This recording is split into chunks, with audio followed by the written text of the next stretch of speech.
Olá, combatentes do Norte da Guerra. Eu preciso falar um assunto aqui, né, que eu acho que é bastante pertinente aos dias que nós estamos vivendo, que são as transformações tecnológicas e táticas que ocorreram aí no campo militar a partir da guerra na Ucrânia, né, que estão refletindo agora em Gaza. Bom, a primeira coisa que a gente precisa colocar é o seguinte: o barateamento da tecnologia, né, de drones, celulares, tablets, etc., ele diminuiu muito a simetria que existia entre exércitos estatais e não estatais, ou mesmo exército de um país rico e exército de país pobre. Por quê? Porque antigamente você precisava, né, para fazer um drone, 30 milhões de dólares. Né? Um drone que nem esse Raptor MQ-9 aí custa 32 milhões de dólares. Você hoje, com instrumentos, né, com equipamento comercial, você consegue trazer bastante estrago para o inimigo. Lógico, né?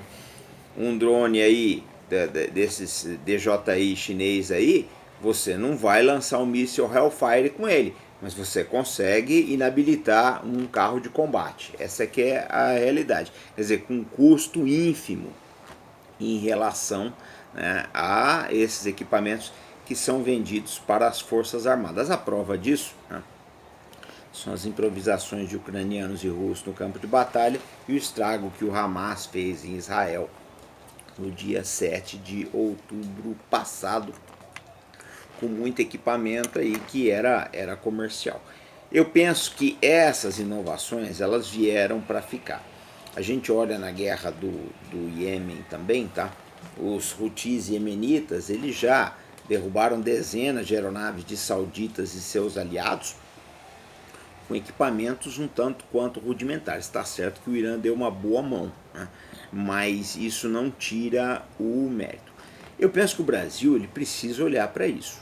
Por que eu digo isso? Eu vejo aí em fóruns de discussão, eu nunca interajo, mas às vezes eu escuto o que o pessoal fala, né? Eu olho o que o pessoal escreve. Só falando em jatos caríssimos, em porta-aviões, isso e aquilo. Mas a gente tem que lembrar, né, que os ucranianos, que não têm marinha hoje em dia, essa que é uma verdade, eles estão praticamente imobilizando a frota naval de superfície da Rússia com seus drones e mísseis. É uma realidade, né? Se bem que, até na Segunda Guerra Mundial, a frota russa ela ficou um tanto quanto imobilizada no Mar Negro. O Mar Negro ele favorece muito esse tipo de ataque. É um mar praticamente interior, confinado, né? Com muitas costas, muitas reentrâncias ali próximos.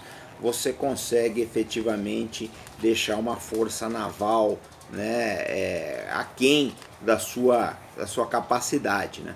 Isso aconteceu na Segunda Guerra também, tá? Se vocês estudarem as campanhas navais soviéticas no Mar Negro na Segunda Guerra Mundial, vocês vão notar que eles sofreram muito aí na mão da aviação alemã, da famosa Luftwaffe.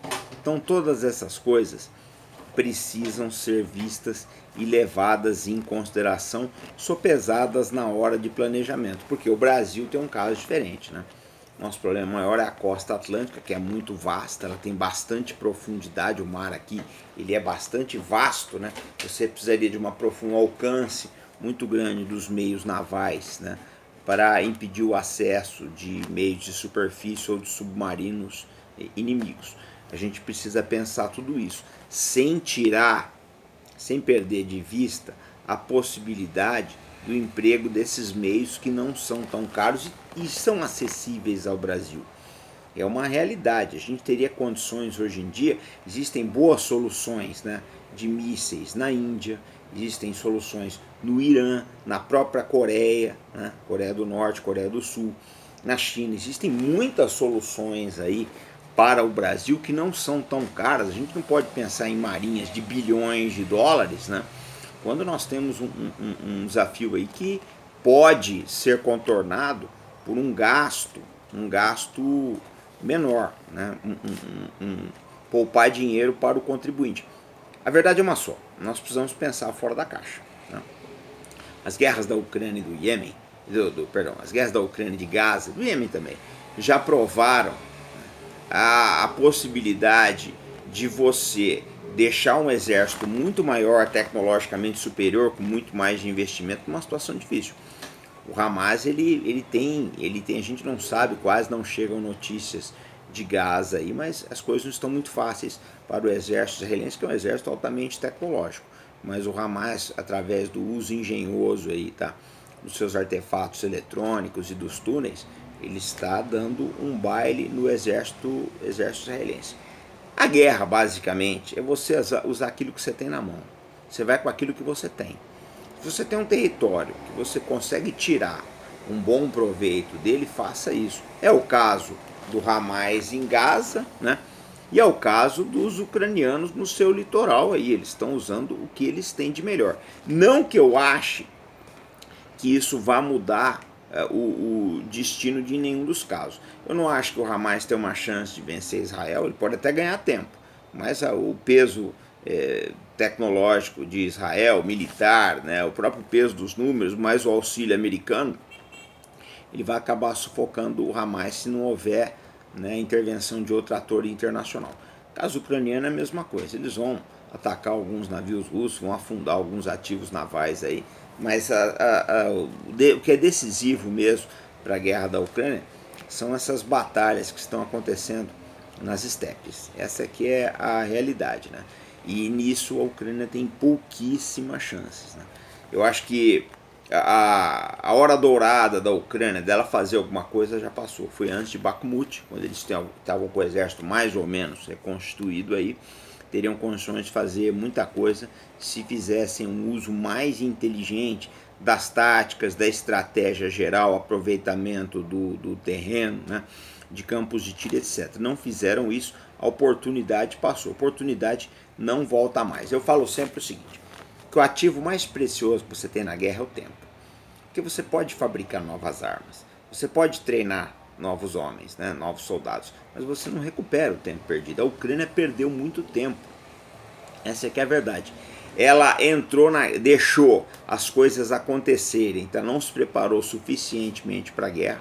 Na medida que a guerra foi se intensificando, né, ela acabou lidando de uma forma errada com todos os desafios que lhe foram apresentados, não dimensionou, né, de forma correta o poderio industrial da Rússia, que está fazendo uma diferença muito grande. Essa é que é a verdade. A gente tem que lembrar que a Rússia não está usando só a sua indústria, ela usa a indústria militar do Irã, que é poderosíssima, a indústria militar da Coreia do Norte, que é bastante robusta. E os ucranianos, não sei se eles se atentaram para isso. Eles têm o suporte dos Estados Unidos e da Europa, mas a indústria desses países é grande no papel, na prática nem tanto. E agora os Estados Unidos está com outro desafio aí, que é Israel. Dificilmente eles vão priorizar a Ucrânia. Então ficam todos essas lições aqui para vocês. Eu quero dizer o seguinte, que o que vier daqui para frente vai ter muito a cara do conflito da Ucrânia e do conflito de Gaza. E nós, né, precisamos aprender com essas lições, porque nesse mundo incerto o Brasil não está livre de passar por situações difíceis, né, e talvez até um conflito internacional.